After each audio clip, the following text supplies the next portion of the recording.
Olá, pessoal, tudo bem? Para quem não me conhece, meu nome é Thiago Prux, sou um dos sócios da Capitalizo.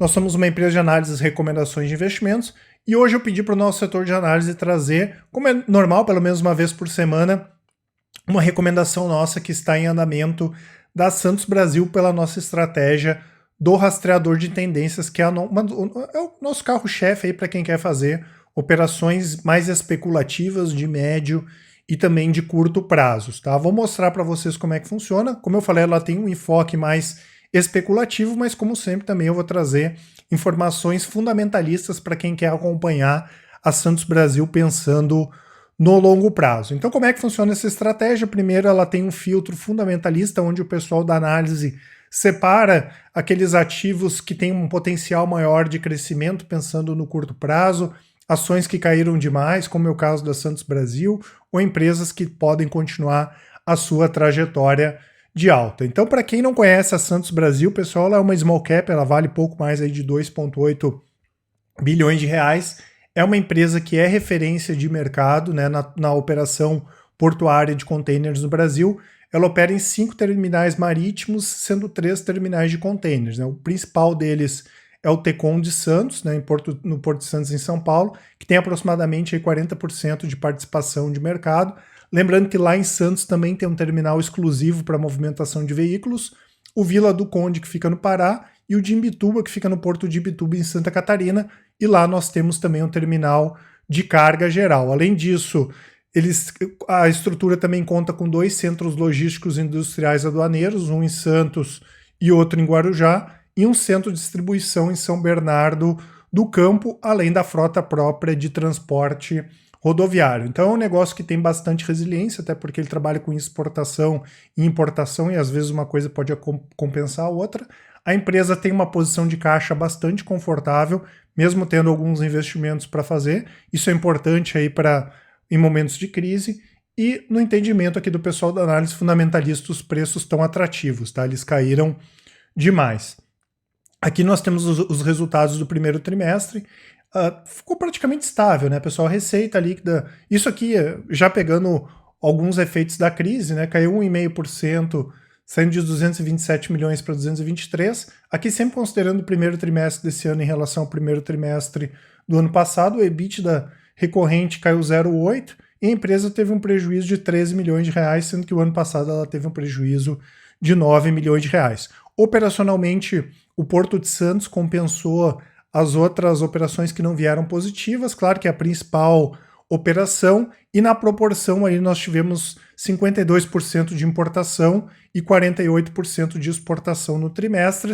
Lembrando que o que dá mais receita para a empresa é a importação, até porque o container vem cheio, ela descarrega, aquilo ali fica armazenado, e isso acaba gerando mais ganhos para a empresa. E em função dos impactos do coronavírus no primeiro trimestre, e principalmente a gente vai sentir isso no segundo trimestre, nós tivemos menos navios ali vindo da China e também da Europa, que são alguns dos principais mercados. Atualmente a parte de longo curso, que é onde a empresa tem maior margem, foi de 70%, e a cabotagem, né, que é o transporte entre portos, ficou com 30% do total, tá? É um negócio resiliente operacionalmente, né? Como eu comentei, os resultados vieram bons da parte operacional, mas claro que como a economia que vai crescer menos, é normal numa economia que cresce menos como a nossa, importar menos também. Por outro lado, a gente tem o dólar mais alto, então o Brasil deve exportar mais e por isso a gente pode ter essa compensação. Inclusive, falando em termos de receita, o pessoal da análise fundamentalista que entende que esse ano a receita vai cair entre 5% a 10%, né, esse ano de 2020, e se a gente pegar em relação a outros mercados, Santos Brasil deve sofrer menos até do que outras empresas. Além disso, como eu comentei, em termos de endividamento, a empresa tem uma situação bastante confortável, mesmo com alguns investimentos aí para serem feitos, como extensão do CAIS e também do aumento do calado em Santos. Tá? Basicamente, a dívida que a empresa tem é de longo prazo, em reais, tá? Hoje o endividamento total está na casa de 436 milhões, ela tem 372 em disponibilidades, então ela tem uma dívida líquida bem pequena, tá? Em torno aí de 63 milhões de reais, boa parte de longo prazo, e quando a gente compara a dívida líquida pelo EBITDA, né, ou a dívida líquida dividida pelo EBITDA, isso dá em torno de 0,5 vezes, então tem uma situação bastante tranquila. E além disso, né, pessoal, para quem gosta de estar bem acompanhado, quem vem aumentando participação nas ações da empresa é a gestora, né, o Fundo Dínamo, que hoje tem em torno aí de 5% dos papéis, tá? Dos papéis da Santos Brasil nos seus fundos. Depois a gente vai para o gráfico, né, pessoal, que é onde o nosso analista técnico define os pontos de compra e os pontos de venda. Eu quero só passar para vocês aqui um resumo, né, para vocês entenderem o que aconteceu com a Santos Brasil aí nos últimos meses. Ela vinha de uma tendência forte de alta aqui de maio até janeiro desse ano, subiu aqui mais de 100%, essa tendência se quebrou, ela entrou numa tendência de baixa, né, que foi quebrada aqui agora no final do mês de maio, no início do mês de junho, tá? E por isso mesmo que o pessoal aqui da análise técnica encaminhou uma compra de Santos Brasil.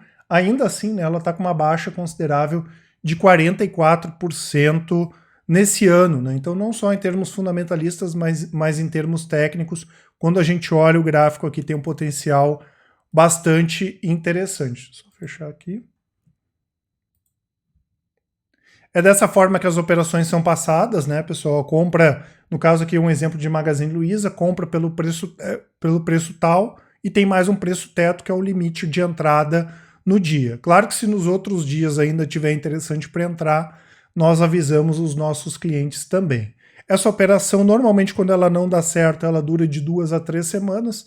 Os stops médios ficam na casa de 5 a 10%. Stop é perda, né? Às vezes pode dar mais, às vezes pode dar menos. E os ganhos, normalmente as operações duram de 3 a 6 meses. Então não é uma estratégia que nem day trade, que a gente fica comprando e vendendo dentro do dia, nem swing trade. É uma estratégia que tem um prazo um pouco mais longo aí, é o objetivo dela. E os ganhos médios ficam na casa de 20 a 60%, às vezes dá menos, às vezes dá mais. E a assertividade média aí, desde outubro de 2017 está na casa de 55 a 60%. Significa que na média de cada 10 operações, 4 dão perda e 6 operações dão lucro.